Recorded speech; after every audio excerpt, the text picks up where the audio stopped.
அனைவருக்குமே வணக்கம். இந்த வீடியோ என்னன்னு பார்த்தீங்கன்னா, நம்ம போட்டிருந்த கார்பன் டை ஆக்சைடு பற்றின தமிழ் எக்ஸ்பிளனேஷன், அந்த வீடியோவோட தேர்ட் பார்ட்டின்னு கூட வச்சுக்கலாம். இல்லாட்டி நம்ம சகாப்தின் சேத்திரத்தில் போடுற மாதிரி போனஸ் வீடியோ கூட இருக்கலாம். ரெண்டுமே ஒன்று தான், நம்ம போனஸ் வீடியோன்னு போடுறேன். இன்னும் நீங்கள் நம்ம சேனலை சப்ஸ்கிரைப் பண்ணலைன்னா பண்ணுங்கள். அப்படியே அந்த பெல் ஐக்கானையும் எடுத்துங்க, அப்படின்னா தான் உங்களுக்கு நோட்டிஃபிகேஷன் வரும். சரி, வாங்க வீடியோக்குள்ளே போகலாம்.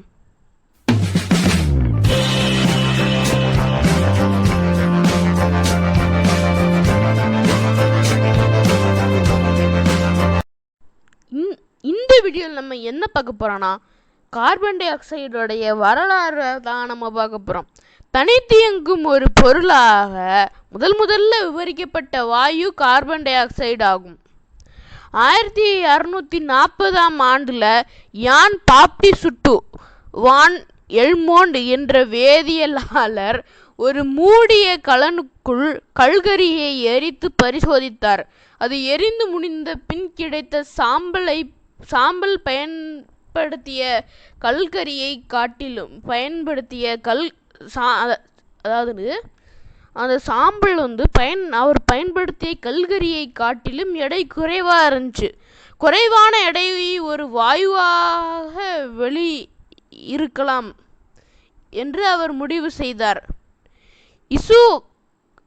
ஸ்காட்லாந்திய வேதியியலாளர் என்ன நாடுன்னு தெரியல, யோசப் பிளாக் கார்பன் டை ஆக்சைடின் பண்புகளை மேலும் ஆராய்ச்சி செய்தார். கால்சியம் கார்பனேட் எனப்படும் சுண்ணாம்பு கல்லை அமிலங்களுடன் சேர்த்து சூடுபடுத்தினாலும் கார்பன் டை ஆக்சைடு உருவாகும் என கண்டறிந்தார். இவ்வாயு காற்றை விட கனமானது என்று கூறினார்.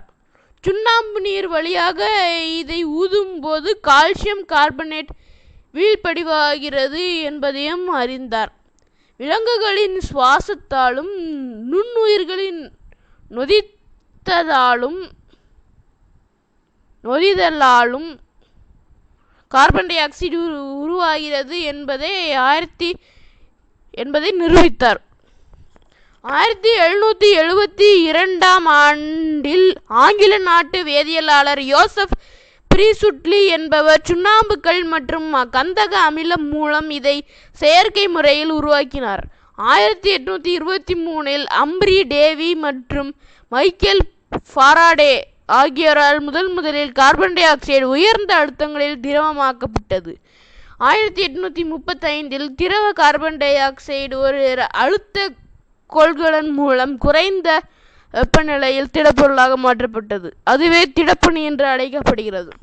சரி, இவ்வளோ நேரம் நம்ம வரலாறை பார்த்தோம். வரலாறு எப்பவும் நம்ம குட்டியாக போட்டாலும் இது நீண்டது இருக்கிறதுனால நீண்டு போட்டிருக்கோம். இந்த வீடியோ கண்டிப்பாக உங்களுக்கு பிடிச்சிருக்கும்னு நம்புகிறேன். பிடிச்சிருந்தா இந்த வீடியோ உங்கள் ஃப்ரெண்ட்ஸ்க்கு ஷேர் பண்ணுங்கள். இந்த வீடியோவை லைக் பண்ணுங்கள், கமெண்ட் பண்ணுங்கள். இந்த வீடியோ பற்றி இதே மாதிரி நிறைய வீடியோ பார்க்கணுன்னா தமிழ் சேனலுக்கு சப்ஸ்கிரைப் பண்ணுங்கள். அப்படியே அந்த பெல் ஐக்கானையும் எடுத்துங்க, அப்படின்னா தான் உங்களுக்கு நோட்டிஃபிகேஷன் வரும். நன்றி, வணக்கம். தமிழ் வெல்லும்.